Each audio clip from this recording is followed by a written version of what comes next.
Na-experience mo naman na lait yung anak mo sa publiko? O kaya naman nagbigay siya ng nakakahiyang comment? Yung tipong bigla na lang niya isisigaw sa mall, dati tingnan mo ang laki ng tiyan ng mama, o kaya naman ibubulgar sa kausap mo na hindi ka pa nagtututbrush. O kaya ilalabas ang lahat ng sikreto niyo sa bahay sa harap ng maraming tao. Yung tipong walang filter, walang preno, parang binabalita lahat na nangyayari kahit hindi naman dapat sabihin. Panoorin mo ng dulo itong video ito.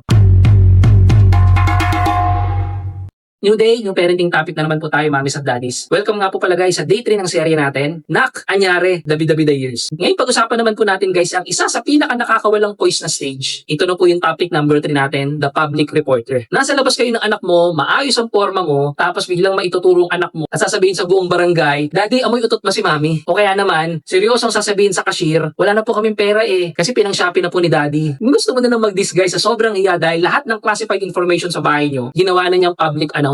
Kasi guys, wala pa po silang konsepto ng shame o social etiquette sa stage na yan. Para sa kanila, ang pagsasabi ng katotohanan na isang talent na dapat ipagmalaki sa harap ng maraming tao, mapapaisip ka na rin talaga, Nak, Anyare, wala bang NDA o kontraktong pagiging anak mo para hindi naman kami i-broadcast sa buong mundo? Ito po guys, ang tatlong pwede mong gawin para hindi gawin ng anak mo yan lagi sa public. Una, keep your cool and smile. Pag nangyari na, huwag ka na magpanik o magalit ang bongga sa harap ng tao. Ang best defense mo ay tawanan na lang yan at sabihin, sensya na po, honest lang ang bata, mas nakakahiya guys kung mag-iskandalo ka pa. Pangalawa guys, explain private versus public. Pagawin nyo ng anak mo, turuan siya na may mga bagay na for our family only at may mga bagay na pwedeng sabihin sa labas. Gamitin ang the whisper game kung secret daw dahil ibubulong lang kay daddy yan. Pangatlo po guys, be careful what you say. Ang mga bata kasi guys, parang sponge yan. Kung anong narinig nila sa'yo sa bahay, yan din pong ibubuga nila sa labas. O kaya kung ayaw mo mag-report sa publiko ang anak mo, bantayan din ang mga expressions natin sa harapan nila. Bukas naman guys, sa day 202 natin, pag-uusapan naman po natin ang over-exaggerated drama ng anak natin. Yung tipong konting dumi lang sa kamay, konting gasgas, akalain mong katapusan na ng mundo sa tindi ng iyak niya. Kita-kits po tayo bukas, mommies at daddies. Ikaw, mami at daddy, anong pinaka-breaking news na ibinilugar na isinigaw ng anak mo sa publiko nang hindi mo makakalimutan? I-comment po naman yan sa baba at magdamayan tayo. Ganito na ba ang sitwasyon sa bahay niyo? O takot ka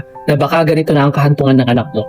Gadget na naging magulang na anak mo, batang lutang at walang gana sa buhay, dating honor student o nag-aaral lang maayos pero ngayon parang ayaw na mag-aaral. Anak na matalino nga pero marupok o nakakaramdam ng lungkot na hindi niya ma-explain. Nakakatakot po guys, di ba? Pero wag po kayong mag-alala dahil may solusyon po tayo dyan. Sa darating po guys na March 7, Saturday 7pm, magsama-sama po tayo sa pinakaabang webinar na may title na Puro Gadget Maghapon. Ano palakihin ang anak na gusto ng instant results palagi, hindi madaling madrain at matitress.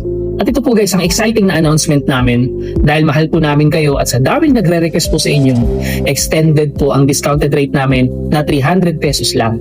Opo guys, 300 pesos na lang po mula sa original price na 500 pesos. Pagkain lang po yan guys sa fast food. Pero ang kapalit naman po ang peace of mind at ang lifetime protection para sa mental health ng anak mo. By the way po guys, limited slots lang po ito at mabilis maubos kaya huwag ka na mag-isip-isip pa. I-scan mo na po ang QR code na pinapakita sa screen para masigurado po ang slot nyo sa promo rate na yan. At para naman po sa mga nangangailangan ng direktang gabay mula sa ating expert psychologist na si Dr. Cathy para po sa child consultation or gusto natin idulog ang kasalukuyan na pinagdadaanan ng anak natin, i-scan nyo naman po ang QR code na makikita sa itaas ng screen. Agapat po natin ang problema ng anak natin habang maaga pa. Huwag nating hintayin na lumala o maging huli na ang lahat. Para naman po sa mga adult o individual consultation, not necessarily magulang po i-scan nyo naman po ang QR code sa baba ng screen. Tandaan po natin guys hindi magliliwanag ang bahay at magagampanan ng trabaho natin sa bahay kung tayo mismo drained at wasak na rin.